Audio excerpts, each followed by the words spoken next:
धर्म को इंग्लिश में क्या कहते हैं? रिलीजन, और उर्दू में मजहब। बचपन से हमें यही बताया और पढ़ाया गया है, लेकिन क्या आपको पता है कि धर्म को रिलीजन या मजहब कहना उतना ही गलत है जितना समुद्र को कुआं कह देना? बरसों से जो पढ़ा है वो गलत भी हो सकता है, ये एक्सेप्ट करना थोड़ा मुश्किल है, लेकिन सिर्फ 1 मिनट मुझे ध्यान से सुनिए, आपको धर्म और रिलीजन का फर्क समझ में आ जाएगा।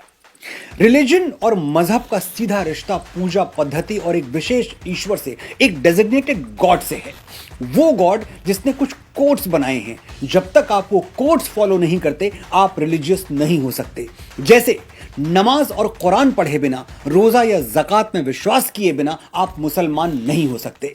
अगर आप चर्च नहीं जाते, बाइबल को नहीं मानते, जीसस में बिलीव नहीं करते, तो आप क्रिश्चियन नहीं हो सकते। यानी इस्लाम और क्रिश्चियनिटी रिलीजन्स हैं, कोड्स पे चलते हैं। जो किताब में लिखा है वो मानो, नहीं माना तो आप रिलीजियस नहीं हैं। और धर्म क्या है? मत मानिए कोई किताब, मत बजाइए किसी मंदिर में घंटी, मत उतारिए किसी देवी देवता की आरती, फिर भी आप धार्मिक हो सकते हैं, क्योंकि फॉलो करने के लिए कोई कोड है ही नहीं, आसमान से कोई किताब उतरी ही नहीं।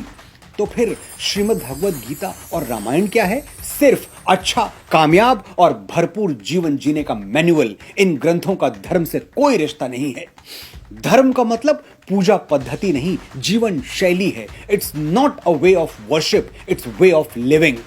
धर्म वो यूनिवर्सल लॉ है जो किसी पर भी अप्लाई हो सकता है। इसका कोई लेना देना हिंदू, मुस्लिम, सिख या ईसाई से नहीं है। कोई भी धार्मिक हो सकता है।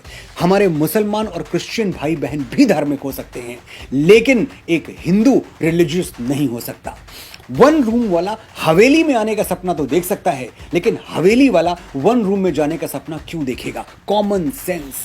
ऋषि चारवाक के बारे में पढ़िएगा। वो नास्तिक थे, किसी देवी देवता या कर्मकांड में विश्वास नहीं करते थे, फिर भी हम उनको ऋषि मानते हैं। गौतम बुद्ध ने तमाम सनातन परंपराओं को ठुकरा दिया, और सनातन ने क्या किया? उनको 9वां अवतार कह के अपना लिया। ये है धर्म। अगर कोट्स देखे जाते तो हम बुद्ध को भगवान नहीं, शैतान कह देते, लेकिन हम जानते थे कि बुद्ध जैसी भगवत्ता किसी अवतार को ही मिलती है, तो हमने उन्हें भगवान कहा और सर झुका दिया। ये है धर्म। लेकिन धर्म को डिफाइन कैसे करेंगे? सिंपल डेफिनेशन, जैसे मनुस्मृति ने किया है। धृति, क्षमा, दमोस्तेयम, शौचमिंद्रिय निग्रह, धीर विद्या, सत्यम, क्रोधो, दशकम धर्म लक्षणम।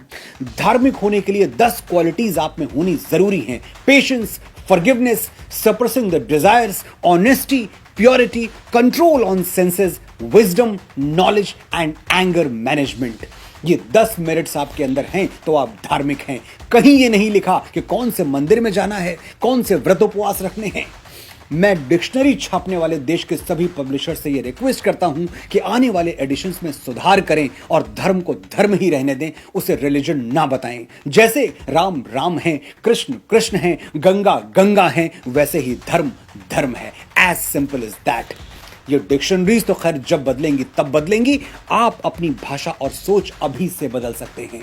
आप धर्म के विशाल समुद्र में तैरना चाहते हैं या रिलीजन के कुएं में फुदकना, ये फैसला मैं आप पर छोड़ता हूं।